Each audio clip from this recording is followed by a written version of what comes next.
Hey everyone, how's it going? It is another Thursday, which means it's time for another Bubble Talk. We are live once again here in Malaysia, all over Southeast Asia too.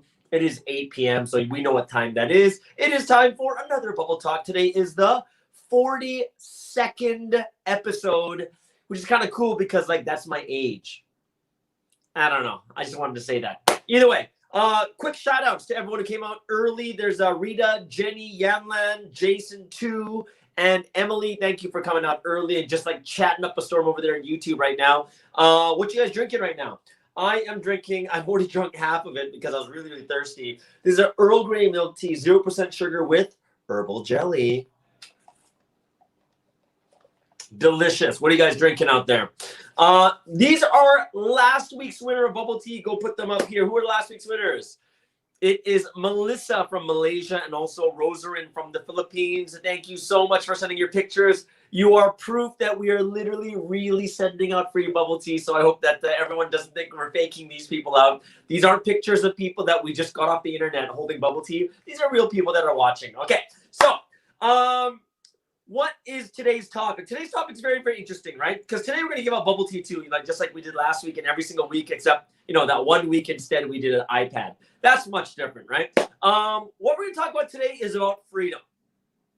And I know a lot of people, especially a lot of us here, this is the thing that everybody wants more than anything else is freedom, right? Everyone wants to be free and do the things they want and do it the time that they want to. And if you think about that, whenever when you guys finish your exams, right? When you finish your final exam, your last final exam, when you're like, oh, I'm free. When vacation comes, I'm free. Some of you, when it's the weekend, it's Friday, right when work finishes, what happens? Friday, your work finishes and I am free. And it's one of these refreshing feelings that everyone really wants, right? Free to do what I want, when I want, right? And there's no one telling you can't do it. So that's what we're talking about today is freedom, the one thing that everyone wants. Now, I'm going to tell you this. It feels like since birth, we kind of have that imprisoned feeling. We've always wanted to get out of somewhere, right? Think about this. Even when you're born, you want to get out of the womb. You want to get out of the stomach. Let me out, right? What about when you're a baby, you want to get out of the crib. Then you grow up, you want to get out of the house. Then you want to be the one that gets away from your parents' grips, right? You want to be the one that gets out of poverty. You want to be able to buy the things that you can buy. And one thing that we really hate, guys, and I know this, I totally feel you guys here too, is there's just too many rules. Right? There's just too many rules. There's so many rules out there. And it's when you're young, your parents give you rules. Don't do this. Don't do that. What else is there? You go to school. School gives you rules. If you want to get good grades, you have to get, your English teacher says, if you want to write, these are the rules for writing. These are the rules for math. This is the rules to get a good score on your test. It's there's so many rules out there. Even for things you have to do, you can't just get apples. There's a rule for an apple tree. There's a way an apple tree is made. There's rules to it or you'll never get good apples, right? There's rules to everything. And one thing we hate is when there's too many rules, right? Just way too many rules. So the first thing I want to talk to you guys, the first thing I want you to get into your head right now is you need to get into your mind and you think to yourself is what is freedom, right? You got to kind of think about that in your head. It's okay, so then what is freedom? Okay, so a lot of people say is do what we want, right? Don't be held back from rules, right? And we want to be the ones here's a crazy part. I'll tell you this is imagine you did have freedom. And if I were to ask you, what would you do on this free day? Most people would have no idea what they do, right? If you had, what happens when you finally get this freedom? What would you do with it, right? Because in this world, you're whoa, yeah, what would I do if I had, what would be the perfect day? What would be that day that I'm oh, I'm so free? What would I do with it, right? So let's go, we're going to go really deep into the mind today, okay? Because this is something that's very, very interesting. And we're going to talk first is freedom is a concept, okay? You're huh? Freedom it's an idea, okay? So it's not something that you buy. It's not something you give. Freedom is an idea more than anything else. It's inside your mind. right? So I was just reading an article today about a woman who was in prison, and then she realized about freedom and she became free. She said she became free in her mind when she was in prison, which is so ironic because you're in prison, you can't get out, you're bound, and yet you're free, right? Freedom is more of a concept, and what we need to do is we need to understand this freedom first. Okay, and there's something that's really important for all of us. We need to understand freedom. Okay, so today I'm going to teach you 3 things to understand about what it means to be free, right? What are the 3 things that we need to understand that's going to help us to become people who are truly and really free? Okay, so let's get into the 3 rules. What are the 3 rules of being free? And this is something that a lot of people are asking is, how can I be free? Please, right? Number 1 is this. You need to embrace rules. And you're like, what? If you want to be free, you have to embrace rules? Like, it doesn't make any sense. It's so counterintuitive. Like, you think that freedom is when you're released from all the rules so you can do whatever you want. No, the perception has to change is you need to start liking rules. And you're like, I don't think that's freedom. Okay, like one of the things that I read in the Bible is really interesting to me, and I was really against it in the beginning, but later, like, what? Wait, it makes sense. And there's a Bible verse in Deuteronomy chapter 11, verse 27. And basically, God's just telling people, if you want to be blessed, do what I say, right? Do it the way I want, and you'll be blessed. And you're like, well, that's kind of not fair because, like, why do I have to do it your way? Or like, why do I have to do it this way? Like, it's something, and I'll tell you, like, a lot of, because I'm a pastor, a lot of people asking that question is, I don't like church because I don't feel free, right? There's too many rules. I can't do this. I can't do that, right? The first thing to understand about freedom, these rules, why the rules are important is because not everyone has the same idea of what freedom is. Everyone has a different idea, right? Everyone has to agree on the same rule, right? And this is something that's very, very important. Now, why does, I don't get this, why does there have to be rules? Let me give you an example. Imagine everyone's idea of freedom is different, right? Imagine it's all different. Or let's just say something easy like this. There's like 20, 30 of us in a room, right? And if there's 20, 30 of us in a room, I'm going to check in this room right now. We have like 20 to 30 of us in a room. And the interesting thing is, imagine Jason too likes murder, right? And then Sky, me, I like to steal. And then you have Yanlan who likes to beat up or spit on people. Okay. And that's like, but that's my freedom. I want to kill. I want to steal. I want to spit on people. Right. And we all have that. But imagine if everyone has their own thought of freedom. Right. Imagine everyone just did whatever they want. How free would we really be? Because I wouldn't be free because I'd be in my house and I would never leave because I know that Jason could be there standing by the door ready to kill me. Right. And then Jason might not want to buy anything because he knows that I'm waiting there to steal it.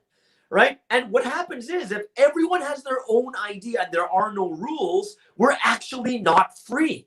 Right. Imagine driving down the street with no traffic laws. What side of the street would you drive on? How fast could we get to our destination? Right? Right now, because of traffic laws, we're able to get to our destination safely, not thinking, oh, when's the next car going to come? No! And then all these crashes everywhere. But we can get there in the fastest amount of time is because we have these rules with us, right? People need to agree on the same rules, right? And these rules are what's going to make us free. Rules bring freedom, guys. It actually does, right? Like I said, traffic laws, because they're there, we can safely drive. Because we have a law against murder, I can walk outside. Like, how many of you right now, honestly, think about how free you are. Are any of you worried about getting killed when you walk down the street? No. Are any of you worried about someone going to steal your bag when you're at McDonald's? No. Is anyone no one's worried about these things. When you're driving, you're not really worried, about another car coming the exact same way against you. Because of those rules bring freedom, right? Even science. If you think about science, science brings freedom, right? It tells you the rules of how to plant an apple tree. And if you follow the rules, what happens? You get apples. Isn't that what you wanted? But if you start doing things the way that you want, like, hey, you know what? I'm not going to use water. I'm going to use milk tea. Earl Grey milk tea is what I'm going to pour onto my all these apple trees. What's going to happen? You're not going to get any apples. Or you could get apples that taste like milk tea. I don't know, right? But what's going to happen is you're going to be like, wait a second. Yeah, it's true. When you look in life right now, the rules are actually really good. Imagine you go to work and there's no rule of when you get paid. Can you imagine that? When you don't even know when you get paid. I know it's been a while since Emily's been here, but can you imagine if you don't know when you're getting paid? Like, you would want that rule. You would want the rule that tells you every 2 weeks on a Friday you're getting paid. You would want the rule that says what? That says that no one can punch you at work. You would want the rule, right, that no one can throw you out the window. You would, like, there's so many rules. You look, it's like, wow, if there was no rules, like, it would be chaos. The thing we have to change in our mind first is it is to embrace freedom through rules, right? The rules bring freedom, and you have to embrace these rules, right? Once you have to start, you have to remember, guys, you have to start liking the rules, because once you don't have them, it is crazy and no one can live properly unless you have rules. So what's step one, guys? The first thing I want to tell you guys is you have to start to learn to like rules. You want to learn how to get a promotion, right? There's got to be these steps that get me to a promotion. It can't be random, because then you can follow those rules to get the promotion. You follow those steps to make the apple tree. You follow these steps so that amazing things can happen, right? Rules are amazing, guys. Second thing I want you guys to know is you need to embrace discipline. That's the number 2, is embracing discipline. I'm like, okay, so what does this mean? Okay, so I'm going to show you this verse. This is a verse that I like. It's 1 Timothy chapter 4, verse 7. It says, have nothing to do with godless myths and old wives' tales. Rather, train yourself to be godly, or you have to discipline yourself to be godly. Now, one thing to know about God is to be godly means you follow the rules, right? That's what God means, to be godly. Like, God is the one that has the truth, and the truth is the things that we live by. And if you want to be godly, then we follow the rules of not killing. We follow the rules of not stealing and not doing this and not doing that and living a good life with a good conscience, right? And it's about discipline. Now, why does discipline give you freedom? Right? This is a very, very interesting thing. See, after you understand about the rules, right, then you have to start living inside the rules. Like, oh, rules are good, so I'm going to live inside the rules, right? After understanding about the rules, now you have to gain the freedom that comes from inside the rules. Now, what the heck does that mean, right?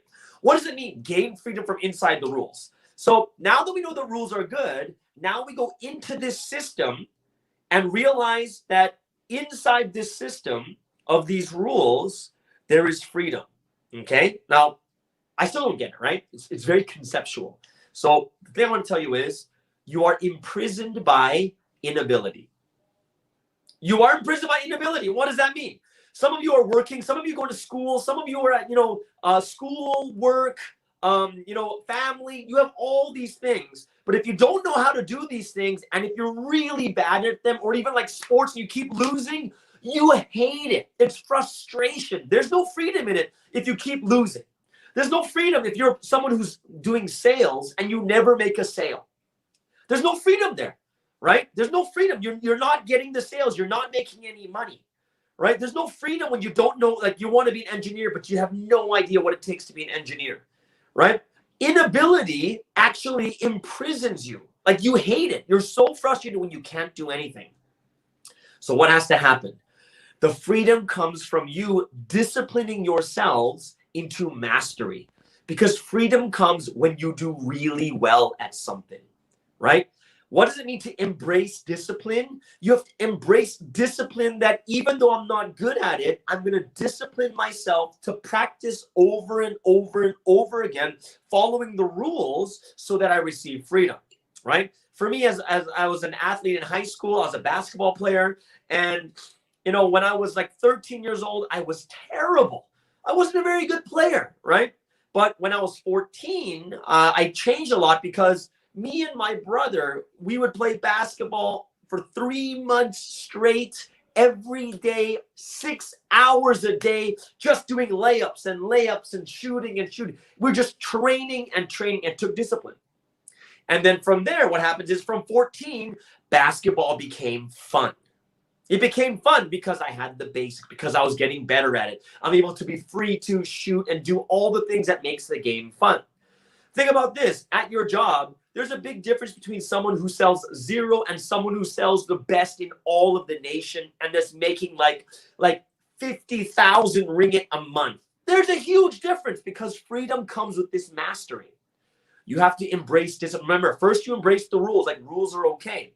Then inside those rules, you have to embrace discipline, meaning the more you discipline yourself, the better you get at what you do, the more free you become, right? That's freedom. You have to embrace discipline, guys. We really have to embrace discipline more than anything else, okay? So this leads us to the last one, okay? This is the third thing we need to embrace. The third thing we need to embrace is what? You need to embrace purpose. You guys, we got to embrace purpose, right? What's that feeling you guys get? I know that some of you are working right now. What's one of the things that we hate so much? Don't you guys ever get that feeling when you're doing something, but you know this is not it? Like, this is what you weren't meant to do. For some reason in our heads as human beings, we have this idea in our head that there was something I was meant to do, right? There's some purpose, there's some meaning inside of this, and we feel terrible that we're not doing what we were meant to do. We have that feeling inside, and when we're not doing what we think we're meant to do, there's emptiness that comes in, right? It's called the emptiness of life. You're like, why am I doing this? What's the point of doing this? What's the point? We've all gone through it when you're not doing the thing that you think you're meant to do. So why do we want to do something we think we're meant to do?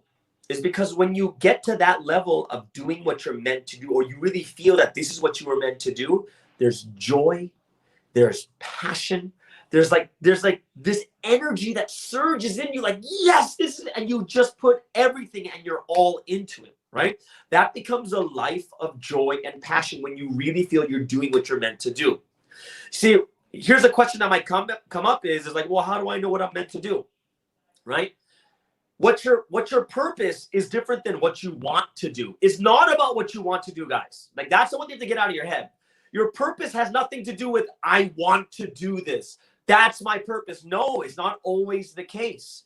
That what you want to do is what your purpose is, right? Yeah, because sometimes think about this. Sometimes people are like, oh, I want to be like, this person's like 150 centimeters. I want to be a pro basketball player in the NBA. You're kind of like, yeah, right? If someone's super skinny wants to go to like the American Football League, probably not, right? Even if you want to do it, it doesn't mean that is your purpose just because you want to do it, right? It's not about what you think you want to do, right? What we're actually looking for like what we consider a purpose, and this is the thing that means more to all of us is it meaningful, right? That's the thing that matters more. Is it a meaningful life more than anything else? Let me give you an example. A lot of people at the end of their career, you'll have two thoughts is, oh, I wish I did something different. Oh, that was fulfilling, right? Like, more than likely, if you lived your job just doing what you wanted and all you did was make tons of money, right? At the end of it, you could still feel like, oh, I don't know, is that worth it? But then what if you lived a life not making that much money, but let's just say you saved 100 people from starvation, right? You put your efforts in and you saved 100 people from starving to death and they're still living today. How would you ever be like, oh man, that wasn't worth it? No, you'd be like, wow, even if I didn't make enough money, that was worth it. It's meaningful, right? One of the things that the studies have shown is that when you do something that helps other people, it's way more meaningful when it just helps yourself only, right? And one of the things you have to understand is not just about what you want. Embracing purpose means it's looking for something that is more meaningful to you. And when it's meaningful, this is something when you feel like, wow, I really feel that I was meant to do this. Oh, I'm helping people. This is great. And even if I don't make as much as that job, It is so much more worth it here, saving these 100 people from starvation, rather than just kind of working up the ladder, just making money, spending all this time, and in the end, all you have is your money, right? And that's why the meaningful life becomes a very, very important thing. And this is what it means to embrace purpose, right? When you find the thing that you were meant to do, or when you find that thing like, oh, this is it, right? This is meaningful. This is what makes people feel like, all right, that's great. You know, this was worth it, right? And you have to embrace the purpose, because when you get that purpose, the most amazing thing that happens is you think that's where freedom comes in. How do I know? Because we know what it's like when you don't have the thing you think you're meant to do. When you're doing something like, wow, is this really my life? You feel trapped. You feel imprisoned, like this is not it. Okay? So freedom comes from what? Freedom comes from embracing your purpose. And what is your purpose? You need to find something very, very meaningful. So what are the 3 things you need to embrace? Number 1 is change your mind to embrace the rules. Make sure you embrace the rules. Like, rules are fine, guys. Rules are good. They allow us to be free. As weird as that sounds, rules make us free. The second thing it is what? What should be embraced next? Embrace discipline. We are imprisoned when we're not good at something, and it sucks, and we're like, oh, I keep losing. I can't sell anything. Oh, I'm terrible in relationships, because we don't know. You have to discipline yourself to master these things so that you are free again. Because when you're not good at it, you're like, ah, but when you're good at it, you're free. Last one is remember, this is all about the mental. It's embracing your purpose. When we're not doing the thing we really think we're meant to be doing, we feel imprisoned and trapped. But when we finally feel, wow, this is the career I was meant to do, you are free. Like, this is it, and you put everything into it. Okay, guys? So it's a little bit different than you thought. I'm not here to tell you, no, disobey your parents and do, just do a bunch of bad things, because that's what really life is about, for real freedom. No, I'm not going to talk about that, right? You've heard all these talks before. It's about how to free yourself up here, right? And a lot of times it's just something that we haven't really thought about clearly. We just say, I want to do whatever I want. And the answer is most people don't want to do whatever they want. Why? Because most of the times when you get to the point you're able to do anything you want, you start asking people, hey, what should I do? Right? And that's how weird it's kind of how weird human beings are. All right? Either way, that is today's talk. It is a talk about freedom. So everyone, start posting your questions about freedom. Yes, you want to be free, and I hope that everyone really, really enjoyed today's talk. This is one of my favorite topics too, because freedom, like just the first rule of embracing rules is so like weird. Like, you want me to embrace rules so I'll be free? It doesn't make sense, but it does. Okay, so go ahead, get your drinks ready, post your questions, and we are going to start our question and answer, and we're going to give away some free bubble tea today. Those of you who are here for the first time, go ahead to YouTube. We're going to put the link into the description and into the chat rooms, and if you click there, you can subscribe, and we have all of our bubble talks on there, all of our Taco Tuesdays and everything else there, so go ahead and take a look at those. And also, those of you who would like to join even small group Bible studies on Saturdays, go ahead and write your name in the form below, and we will call you, and we will send you a Zoom link, and we'll have just really cool, intimate, awesome questions like this too. Okay? So let's get today's questions. Let's take a look at the first question for today. Let's take a look. First question is from Singapore. It is Steve. And he asks, what's the difference between doing what I want and doing what is meaningful? Okay, so I kind of did touch upon that. And sometimes doing what you want is actually meaningful and it works out, right? But a lot of times people think that that's the only thing. Like, it has to be something I want in order for it to be meaningful. And no, it's not true. A lot of times as you begin to mature and grow, when you're younger, the things that you want to do are very, very different than when you actually grow up. Like, oh, I want to be rich and famous. I want to be a big business owner, this, and this. But later you end up being an engineer, right? Oh, I want to be, I want to have a yacht because I'm going to have this, company, and I'm going to be a pro athlete, this, and this, right? And then later you become like a doctor, right? Or later you become like, you own a cafe or something along that line. I would love to own a cafe, by the way, right? So what we have to understand is we are evolving with time, and as we grow, the things that we think that we want are constantly going to change. And I'm going to tell you this, what you want when you're younger, usually not all the time, is based on things that more upon like the things that you want to get. Because if I become a doctor, I get a nice car. If I become a doctor, I get this and I get this. It's usually when you grow up a little bit more, you begin to realize a little bit more of the meaningful things that you want, right? And I'm not saying that don't go for what you want, right? I'm not saying that, but my main thing is go for what is meaningful, right? Go for what is meaningful more than what you want. And if what you want and what is meaningful collide together, that is amazing, right? That is really, really amazing. But they are different things, because a lot of times what we want is not really what we were meant to do, right? Not really the thing that's fulfilling for us in our lives. And we're kind of driven more by our greed, or kind of just what I want more than what is the best thing for me to do in my life. Okay, so that there is a difference between what you want and what is meaningful, but sometimes they match, right? So it's something that you do want to think about a lot, is this meaningful or not? And that's a good question you should ask yourself. At the end of my life, at the end of my career, will I regret it? Or will I be like, oh, you know what? Even if I make less, I would be much more happier here. Okay, thanks. Good question there from Steve in Singapore. Let's go to the next question. Next question is from June in KL. Sometimes I feel that my boss gives me rules that are unfair or meaningless. Are all rules important? And the answer is yes and no. Yes and no. Okay, yes and no. Right? Are they all meaningful? And the answer is no. Right? But are they all fair? And the answer is no. But should you do it? And that depends on what you want. Example, if your boss gives unfair or meaningless rules, but yet if you follow them, you get the promotion that you want, then you make the decision whether you want to do it or not. Okay? There are unfair rules, there are meaningless rules, and you have to kind of look at them and decide whether it's something you really want to follow or not. Do you really want the promotion, or does it matter? Or you're kind of just in a job, you're going to stop over for another place, right? So yeah, there are going to be unfair and meaningless rules in the world too. And sometimes you have to discern between whether you really want to do them or not. Like, they're not like advanced, like the building block rules, like don't kill, right?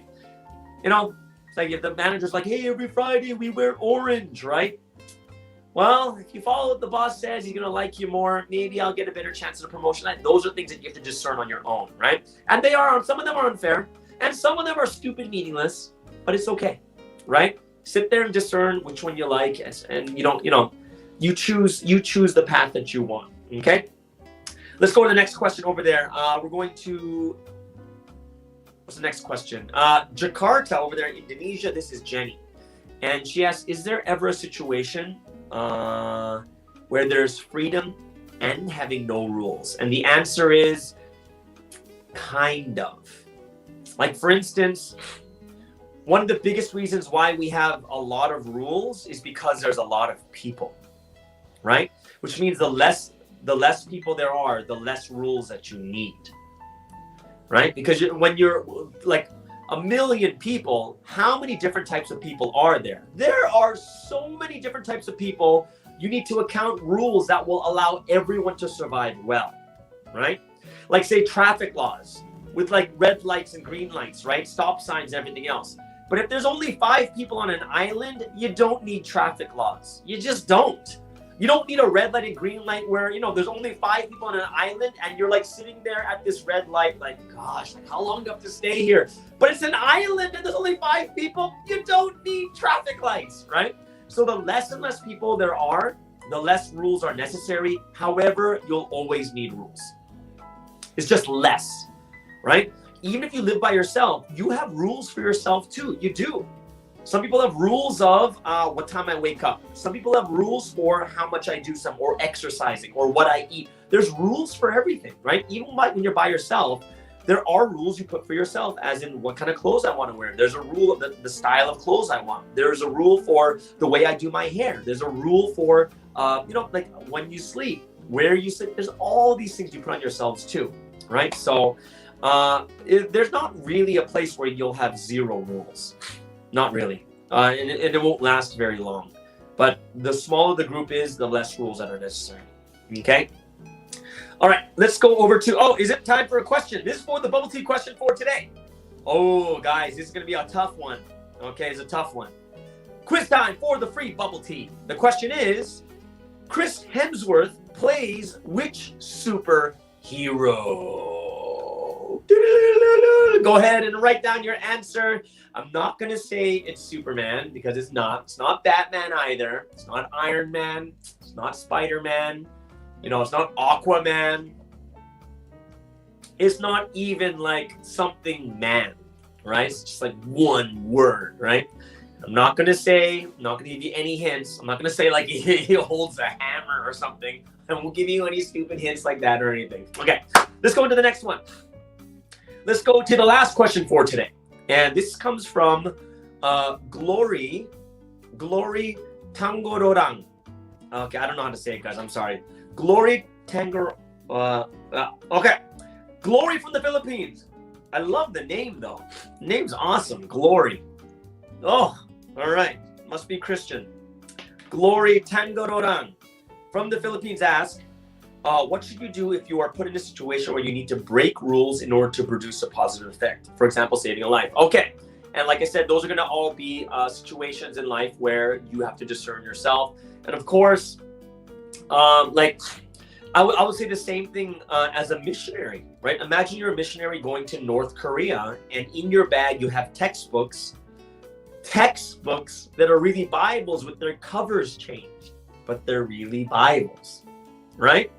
And then God says, don't lie. So when you get to the border, like, what's in your bag? I have textbooks, but they are really Bibles that are hidden to look like textbooks, but they're really Bibles. Because why? Though I may look like a teacher, I'm here to preach the gospel. Like, you guys got to think about this carefully, guys, really, right? And you have to do things wisely too. Like, you know, if you're going to save a life, yeah, of course, you know, you have to understand that when I ever look at the scriptures, the greatest rule in the Bible is life itself. That's the greatest rule, is life itself. Loving life is the greatest rule more than anything else, right? It is greater than like all the other rules in the Bible that tell us don't do this, don't do that. Saving life is the ultimate thing, right? We're not going to sit there like, you know, someone is about to, there's two buttons and one button kills 1 million people and one button doesn't. And if you know which one's the right one and someone's about to hit the million, you're not going to be like, I promised them I wouldn't say it. You'd be like, no, hit the bottom one, right? And yeah, it's something you have to realize. Yeah, in life, there are some things we look in life. There are priorities in life too. Like, I'll give you an example of when someone lies and we're okay with it. We're okay with it, right? Like when your 6-year-old kid asks you, Mommy, Daddy, how are babies born? And they're like 6, and you're like, so like there's like birds and the bees like they come and they like do this type of thing, and like, or like, you know, when I was growing up, my dad would just tell, my uncle would tell me, you're found under a bridge. And I was like, and I'd be crying, right? Because my uncle told me I was found under a bridge. But it's not like all the other parents are like, oh, you lied to the kid and you didn't talk about real female anatomy and male anatomy and how people have children. Oh, how dare you lie to children. Instead, what do the parents say? Close one. That's a good job, man. You did a good job. And they're like, yeah, I got it. It's good. You know, you're not going to think. It's like, yeah, no one's going to look at them and say that they're wrong. What if a kid's adopted? What, are you going to tell them when they're 5? Right? We going to tell them when they're 8? Like, you know, like, you got to think carefully. There's this wisdom that comes with these things, right? And a lot of these things are for protection. A lot of these things people look at and they're not going to say, you liar, you will go to hell. Oh, how dare you tell them you don't tell them at 11 that you're not the real mom. Come on, right? That's the reason why we don't tell, is because we know that there could be severe psychological damage if people find out, right, at too young of an age, right? I know people who will get divorced but wait till the kids hit 18 and 19, because if it's too young, it's psychologically not good for the child. Why? Right? Because when they're too young and they see their parents split apart, it's really bad for their psychology.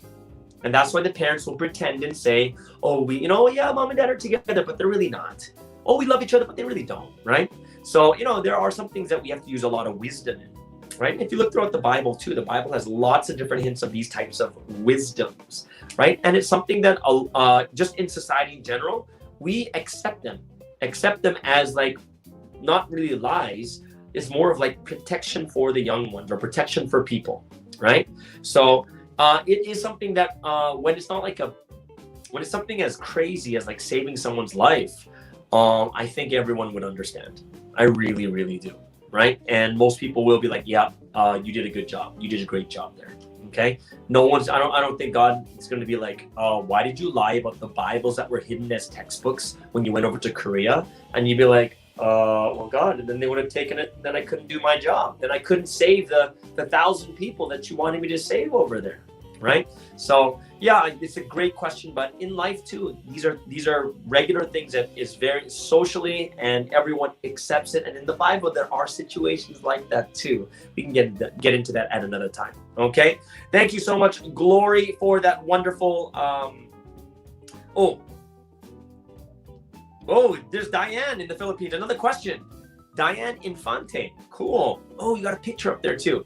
It says, they say the ends does not justify the means, but are white lies justifiable? And honestly, it depends. Yeah, it depends. But throughout the scriptures, there are times where because of the situation, it really depends on situation and circumstance. And we have to understand this well. Like for instance, there's one time when Samuel went to go pick a new king because Saul was really, really bad. So in this case, God's like, hey, Samuel, why don't you go over to Bethlehem and choose David as new king? And Samuel's like, I don't think so, because if Saul finds out I'm doing this, he's not only going to kill me, he's going to kill David, right? And God says, no, just go there and say you're going to just sacrifice. Just say you're going to sacrifice, right? You're like, huh? What? Is he lying? And the answer, he's not really lying. He's not lying. He's going there for a sacrifice, but he hides certain things, right? Why? Because in that situation, then the new king that God chooses is going to be killed, right? Like I said, in many, many different situations, yeah, there are a lot of things that are very, very understandable. And if I were to give you one of the best examples that I like, in the Bible, it says you should never divorce. Divorce is absolutely wrong, right? And this is all in Matthew chapter 19. Like if you go down from like verse 6 down. And what happens there, is they say to Jesus, hey, Jesus, does God like divorce? And he said, no, God hates divorce. Whatever God puts together, never split them apart. And then they say, then why did Moses give out a certificate of divorce? Why does Moses allow divorce? And Jesus basically says, well, it wasn't meant to be from the beginning. But because the people's hearts are wicked, because the people's hearts are hardened, this is why there was no choice for this, right? If people were actually good and they remained good, then the rules just are the rules itself. But as the more and more wicked it becomes, all of a sudden these rules come out like, you can't date an animal. And you're like, what? What the heck? Why would this come out? It's because people started dating animals, right? And you're like, no, that's so gross, right? Yeah, but that's what's happening. As the world gets more and more wicked, all of a sudden we have more rules and things like we never would have thought of in the beginning, right? Just like divorce was always supposed to be wrong, but because the people's hearts were becoming more and more wicked, they were doing bad things with each other, like cheating on each other or beating their wives or husbands, whatever it is. And that's why certificate of divorce was put in, even though it was never meant to be. And this is why it's like, think about it. It was never meant to be, but it got put in. Why? Because of the situation and circumstance, right? So we do have to gain a lot of wisdom. And through that wisdom, we'll be able to understand, this was the right thing to do, or it was not the right thing to do. Okay? I hope that makes sense. All right. Thank you, Diane, for that wonderful question. It is a great question. Yeah. All right.